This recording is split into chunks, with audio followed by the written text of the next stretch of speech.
అండి నమస్తే అండి. అమ్మమ్మ నాయనమ్మ ఛానల్కి స్వాగతం అండి. ఈరోజు మీకు నేను వెరీ సింపుల్ ఐటెం చూపిస్తాను. ఇదిగోనండి, మునగాకు పప్పు అండి. నాకు ఫ్రీజింగ్ టెంపరేచర్ వస్తుందని నేను మునగ చెట్టు కొమ్మలు కట్ చేసేసి మునగాకు తీసాను కదా, అందుకని చేశానండి మునగాకు పప్పు. మామూలుగా అయితే మునగాకు వేడి అంటారండి, దానికి ఎంత మంచి బెనిఫిట్స్ ఉన్నాయో అది తింటే కూడా అందరికీ పడదు, వేడి అంటారు. అందుకని నేను పెసరపప్పులో పెట్టానండి. పెసరపప్పు చలవంటారు కదా, నేను ఇలా వేడి చేసే ఐటమ్స్ ఇప్పుడు ఈ మునగాకు కానివ్వండి, ఇది పొన్నగంటాకు కానివ్వండి, నేను ఇలా పెసరపప్పులో పెడతానమాట. ఇదే తోటకూర, బచ్చలాకు అవైతే కందిపప్పులోనే పెట్టేస్తాను. ఇదిగోండి, చూసారా, బాగుందండి. నాది అందరూ చేస్తారండి పప్పు, అంత పెద్ద డిఫరెన్స్ ఏముండదు. బట్ నా దాంట్లో ఏదో ఒక సంథింగ్ కొద్దిగా స్పెషల్ అయితే ఉంటుందండి. చూద్దరు కానీ మీరు ఎలా చేశానో. ఇంకా ప్రొసీజర్లోకి వెళ్దామండి.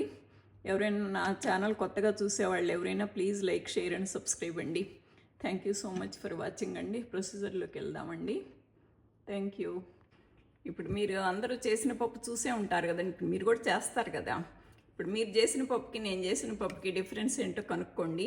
డిఫరెన్స్ ఎంతమంది కనుక్కుంటారో చూద్దాము. ఏమేమి డిఫరెన్స్లు ఉన్నాయి మీకు దానికి, నేను నా పప్పుకిను నాకు అది కామెంట్ చేయండి ప్లీజ్. నాకు ఈరోజు మునగాకు పప్పు చేద్దామని ఒక కప్పు పప్పు తీసుకున్నానండి. అందులోకి నేను ఇదిగోండి 3 టమాటాలు, 4 పచ్చిమిరపకాయలు, 2 గింజలంతా చింతపండు తీసుకున్నానండి. కొంచెం అల్లం కూడా తీసుకుంటాను. ఇది బుడం దోసకాయలండి, ఇవి కూడా ఒక కప్పు తీసుకున్నాను. కూడాను మొన్న ఎప్పుడో కోసాను కదా నేను, ఇది ఆకు రాలుద్దని బాగా 2 రోజులు ఆరనిచ్చాను. ఆరిపోయినాకు ఇది బాగా ఒక కప్పు అల్లం కూడా వేస్తానండి. ఇంకంతే. పెసరపప్పు ఫ్రై చేసుకుందామండి, కొంచెం పచ్చి వాసన లేకుండా ఉంటుందని ఇక్కడ పెట్టేసేసి ఫ్రై చేసుకుందాము.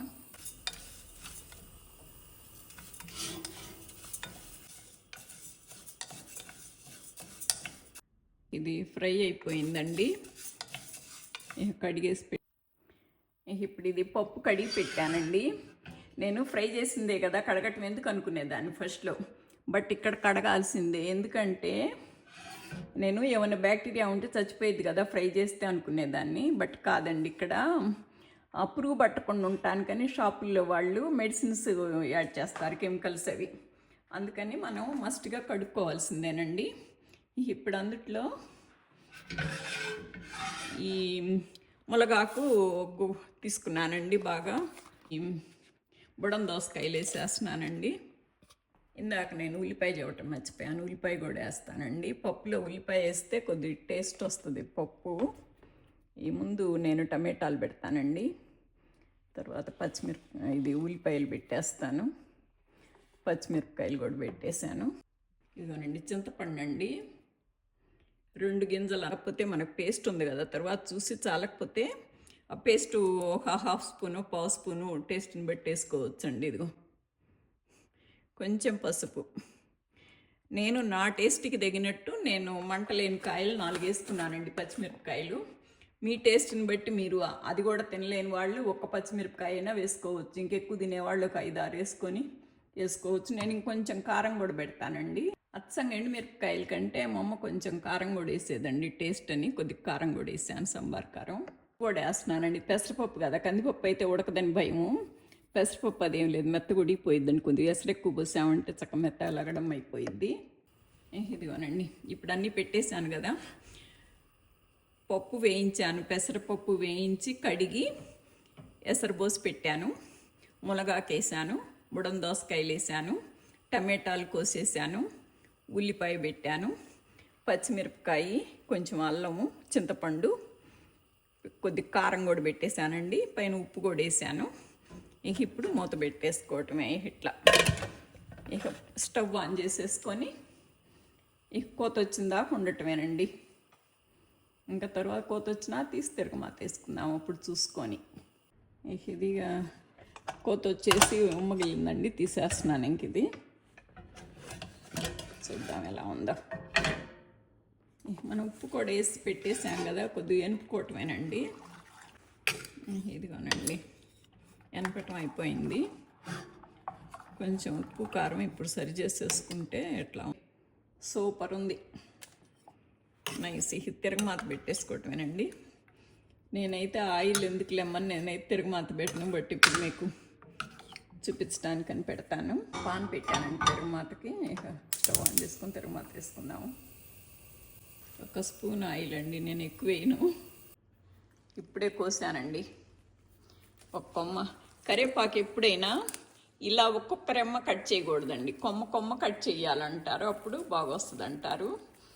ఈ సంవత్సరమే పెట్టాను, లేత మొక్కలు కదా, నేను ఇంతవరకు కట్ చేయలేదండి. లోపల పెట్టాను కదా అని ఇప్పుడే కట్ చేసేస్తున్నాను. మనం కట్ చేయకపోయినా కానీ ఇంట్లో అవి ఆకులు రాలిపోతాయండి, అందుకని చేశాను అనమాట. యాజ్ యూజువల్ ఒక మిరపకాయ వేస్తానండి నేను తిరగమాతకి.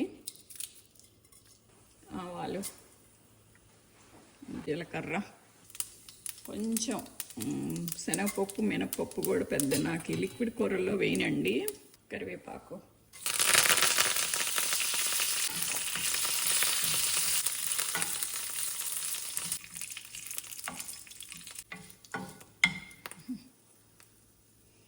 అయిపోయిందండి. తీసేసి ఇందులో వేసేద్దాం. ఇంకా అంతే, పప్పు ఫినిష్. పప్పు అయిపోయింది, అంతేనండి పప్పు.